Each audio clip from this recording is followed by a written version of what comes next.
Hello, namaskar, namaskara, namaskaram, namaskar. My name is Pooja Dwivedi. Welcome to my class, The Daily Current Affairs, where we will learn about the significant events of the past 24 hours and also how to tackle the UPSC preliminary question.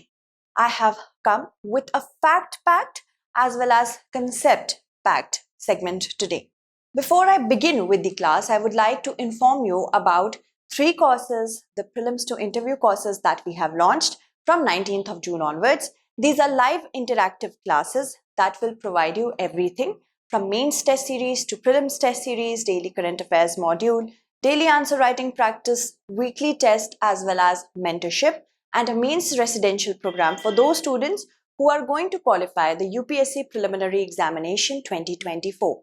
You will be called to the StudyIQ campus and get help when it comes to the mains preparation as well as the interviews at a later stage. For those of you who are interested in the Hindi batch, you can go for the complete Hindi batch. For those of you who are interested in an English batch, we have a complete English batch.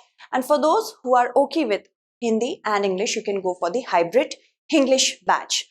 And we are closing our admissions soon, 30th of June. Please avail the discount and take up the seat. To avail the discount, you can use the code PDLIVE to get the course at 29,999 only. Moving on, let's talk about the questions that we have to cover today. Landslides, energy mix of India, Maharaja Ranjit Singh, and many others. These are current based, and first question is with respect to landslides. According to the Landslide Atlas of India, which was published recently by ISRO, okay, consider the following statements. The highest percentage of landslides are reported from the northeast Himalayas. Mizoram recorded the highest number of landslides in the last 25 years. Rudraprayag is the most vulnerable district to landslides in India. How many statements given above is or are correct? The first statement says that the maximum amount of or the number of landslides are reported from northeast Himalayas, which is not correct. The maximum number of landslides are reported from northwest Himalayas. So that makes the first statement to be incorrect. Whenever we read such reports and atlases, sometimes we forget the keywords. And that is why it is important for you to maintain notes in the form of keywords. I will do for you in the daily current affairs in the form of keywords only, so you do not need to get worried. So first statement becomes incorrect. Yes, in the last 25 years, from 1998 to 2022, Mizoram has recorded the highest number of landslides. So second statement becomes correct. Third, Rudraprayag from Uttarakhand is the most vulnerable district to landslides in India. That is also correct. So 2 and 3 are correct. First is not correct. 2 only will be the correct answer. Why have I asked you this question? Because yesterday in the districts of Kullu and Mandi of Himachal Pradesh, due to landslides, many tourists were stuck in the highways, and that is why this question has been asked. Landslides can be called as a natural disaster, and that occurs mainly in the mountainous region because of the lithology and the terrain of that, where the conducive conditions of soil, rocks, geology and slope are there. And this landslide can be defined as a sudden movement of rocks, boulders, earth or debris down a slope. Okay, so I hope the definition is clear. In the mountainous region, as India is filled with mountainous region, landslides occur all of a sudden, and recently it has been caused by more so anthropogenic activities. We have natural causes such as heavy rainfall, earthquake, snow melting, and even undercutting of slopes due to flooding. When flooding occurs, it can swoop away certain parts of land that makes the upper part of the land to come down as landslides. Anthropogenic activities include excavation and dumping of waste, cutting of hills and trees, excessive infrastructural activities, and overgrazing by cattle as well, which makes the soil loose. The factors which are actually responsible for a place to be a landslide prone place includes lithology, the kind of rocks that are present there, what are the geological structure, how many folds, hill slopes and drainage occurs there, geomorphology, land use and land cover, which amount of land is sustainably developed and which amount of land is not being used sustainably, soil texture and depth as well as weathering of rocks.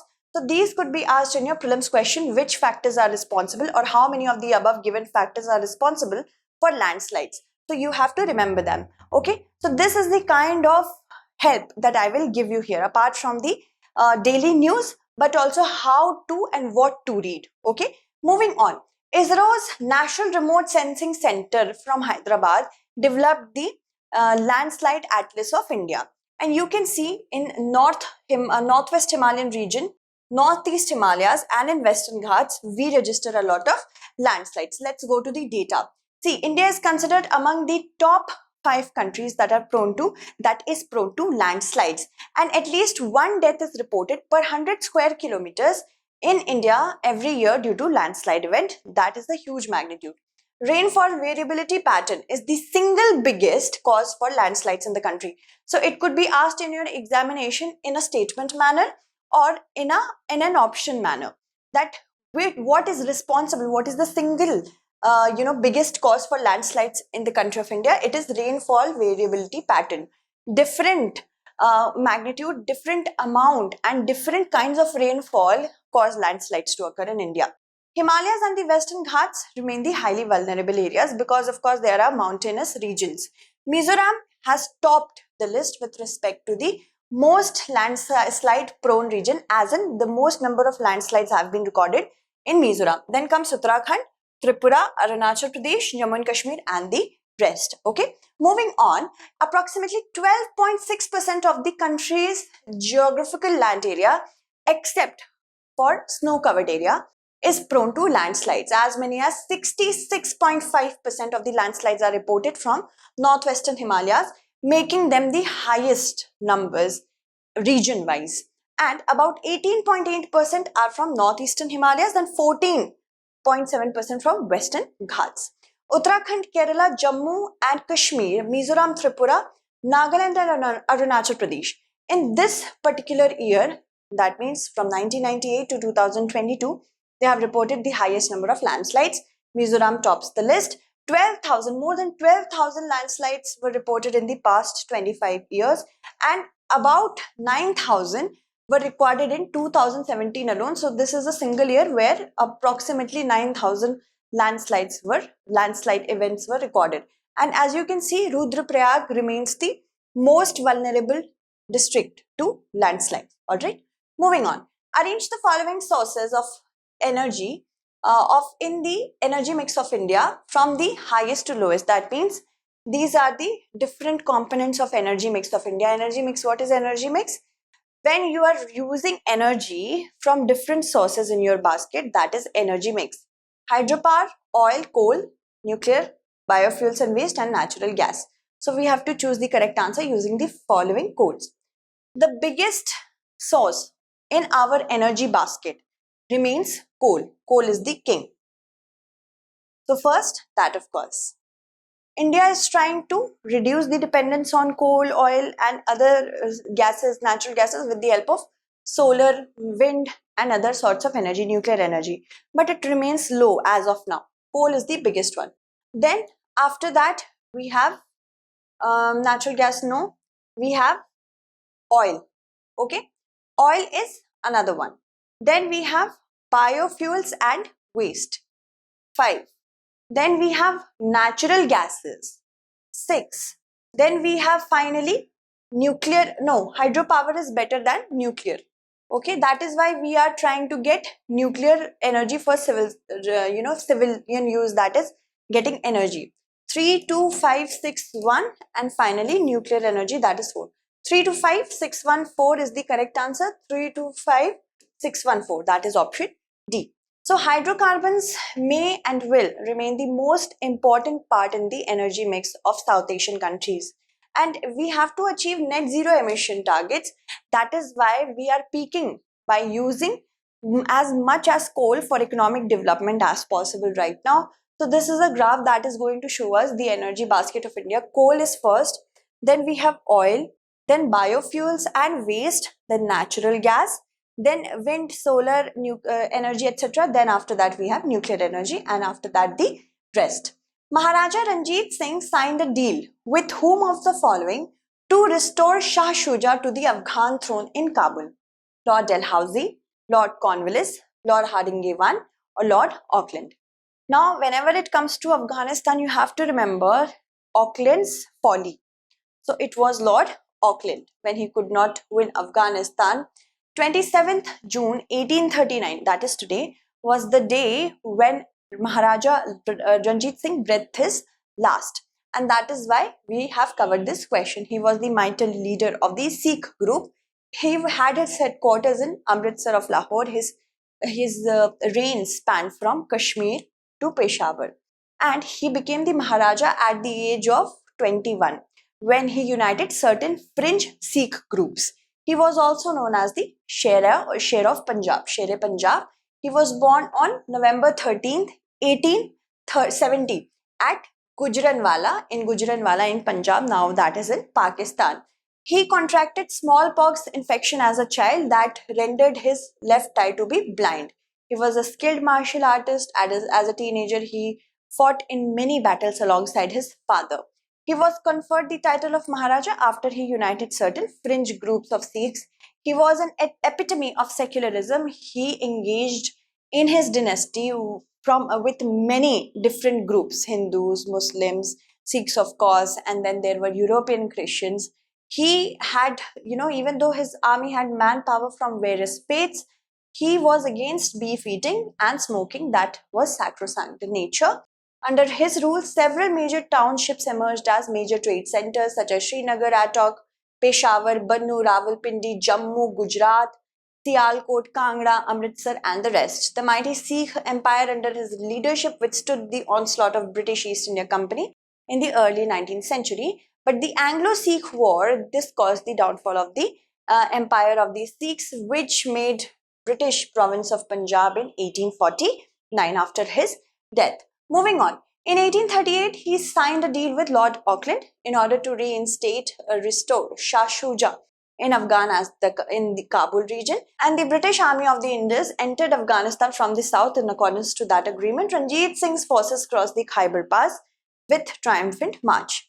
With respect to Vande Bharat Express, consider the following statements. These were earlier known as Train 18. It is a high-speed train which is equipped with the indigenously developed Kavach system. Assam is the first northeastern state to operate the Vande Bharat Express. How many statements given above is or are correct? Yes. Launched in 2019, started getting developed in 2018 properly. That is why they are known as Train 18. First is correct. Second, do you think it is correct or not? Although it has the Kavach system installed, the 2.01, but it is not a high-speed train.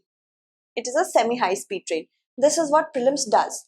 It creates a lot of illusion with bigger sentences, and you might, under the nervousness, because of the nervousness in the examination hall, could have thought this is correct. So first is correct, second is not.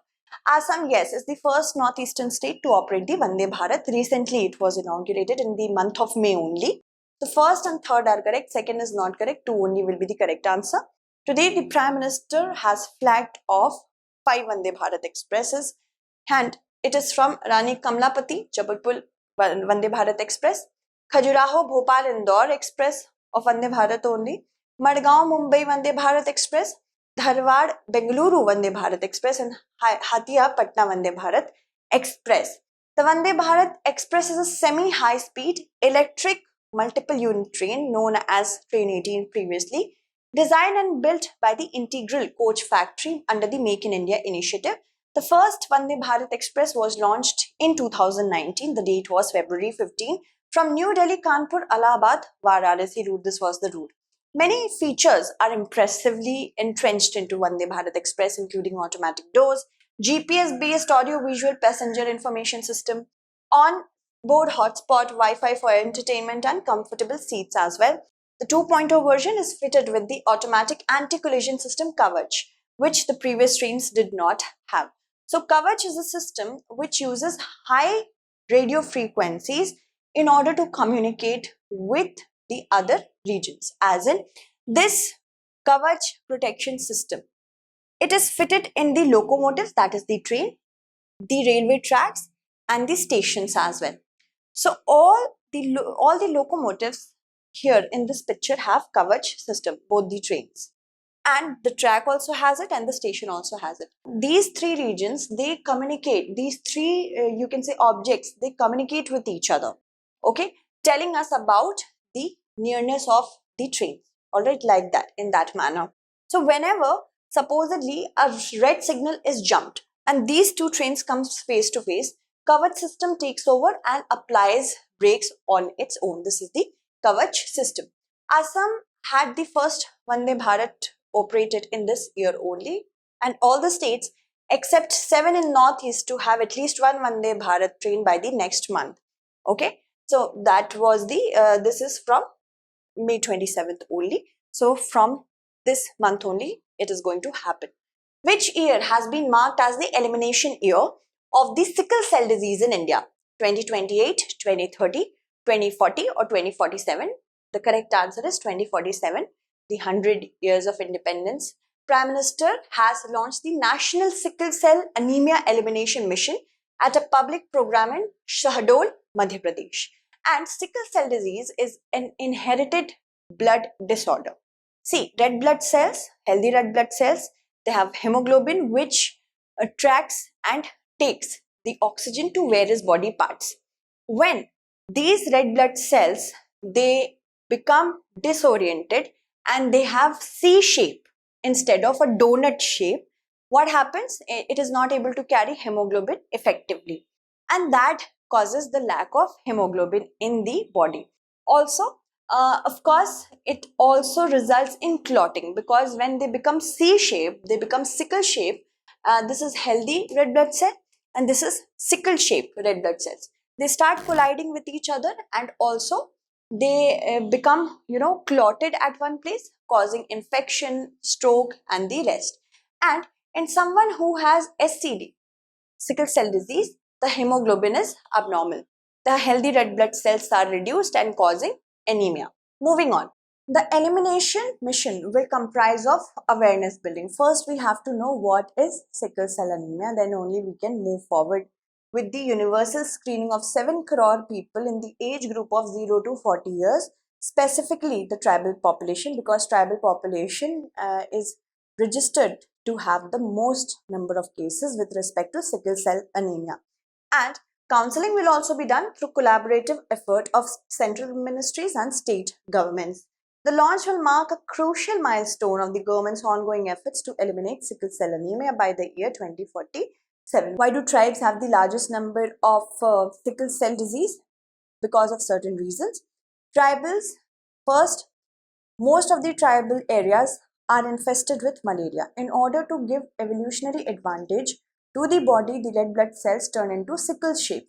And because of that, sickle cell anemia can occur. And when they practice endogamy, that means getting married within one's own clan, they also produce sickle cell babies. So that is why the tribes are the most impacted. This mission will cover 278 districts in 17 states which have a high frequency of sickle cell disease. Gujarat, Maharashtra, Rajasthan, Madhya Pradesh, Jharkhand, Chhattisgarh, West Bengal, Odisha, Tamil Nadu, Telangana, Andhra Pradesh, Karnataka, Assam, Uttar Pradesh, Kerala, Bihar and Uttarakhand. An alarming global study has uncovered 11 times higher mortality in people with respect to sickle cell disease. That is why it is important to raise awareness about it and eliminate it. Consider the following statements. Goa accounted for the highest number of surrendered Indian passport.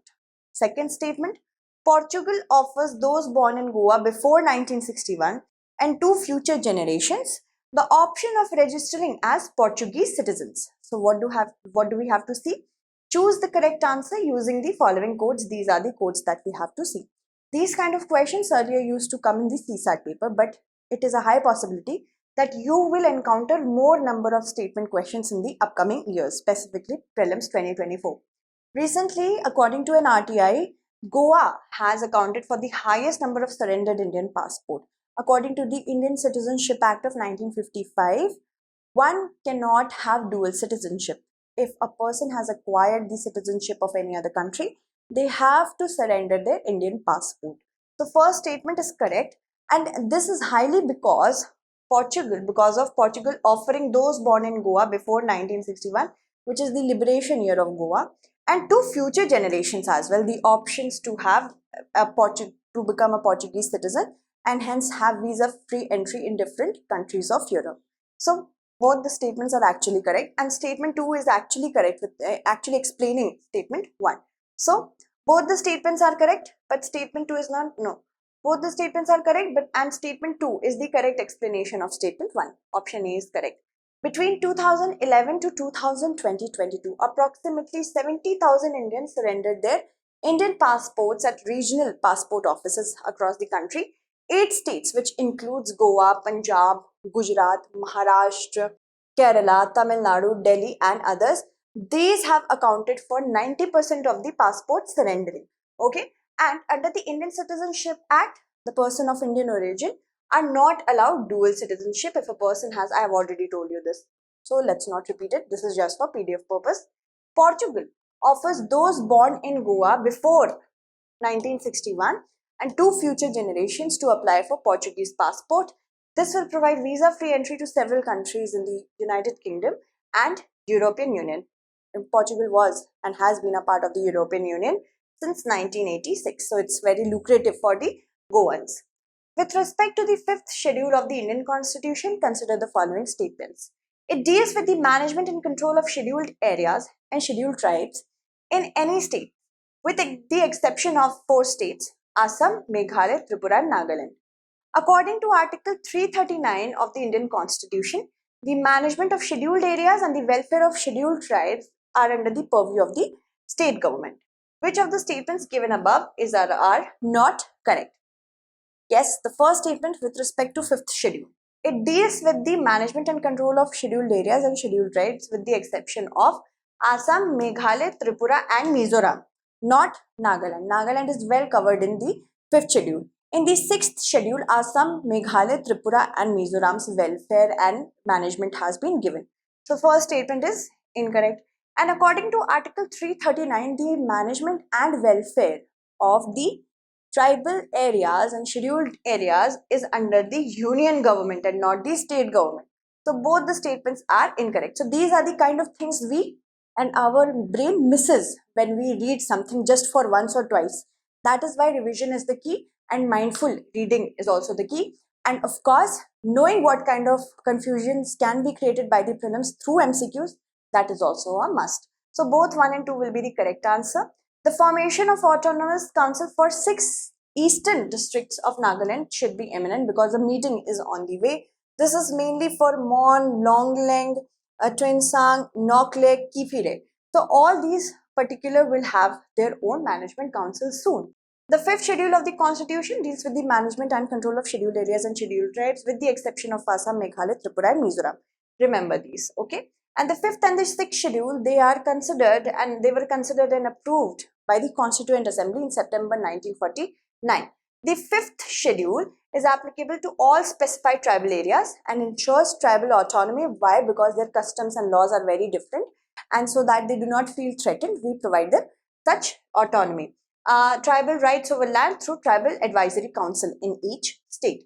Article 244 clause 1 talks about all states other than Assam, Meghalaya, Tripura and Mizoram being administered and controlled the scheduled territories and scheduled tribes in accordance with the fifth schedule. Which article? 244 clause 1. Article 339 talks about the management of scheduled areas and the welfare of scheduled tribes. These are under the purview of the union government, not the state government. The Tenzing Norgay National Adventures Award is conferred by Ministry of Tourism, Home Affairs, Youth Affairs and Sports, ISRO. The correct answer is Ministry of Youth Affairs and Sports. Why have I asked you this question? Because the Ministry of Sports has invited nominations for the Tenzing Norgay National Adventure Award, which is TANNA 2022. Who was Tenzing Norgay? He was one of the other first climbers of Mount Everest. He was the guide of Edmund Hillary. Okay, so he is also known as Sherpa Norgay because Sherpas are the guides on the Everest. Okay, why is this award conferred? To recognize the achievements of persons who are associated with adventure, to encourage the youth to have a spirit of endurance, risk-taking and competitive and cooperative teamwork, quick, ready and effective reflexes in challenging situation. It is consisting of a bronze statue with a certificate and an award money of 15 lakh rupees. It is conferred along with the Arjuna Awards by the Government of India. It is at par with the Arjuna Awards. Usually one award is given in 4 categories. For land adventure, water adventure and air adventure. These are 3 categories. One more is their lifetime achievement for adventure activities on the land, sea and air. It may be given posthumously, that means after the death of a person, if there is a need. So these kind of questions are asked. If you want the PDF of this particular class, you can be a part of my Telegram channel, Pooja Dwivedi, StudyIQ UPSC. If you have any questions with respect to UPSC, any question, you can talk to me on my Instagram as well. Thank you so much for watching.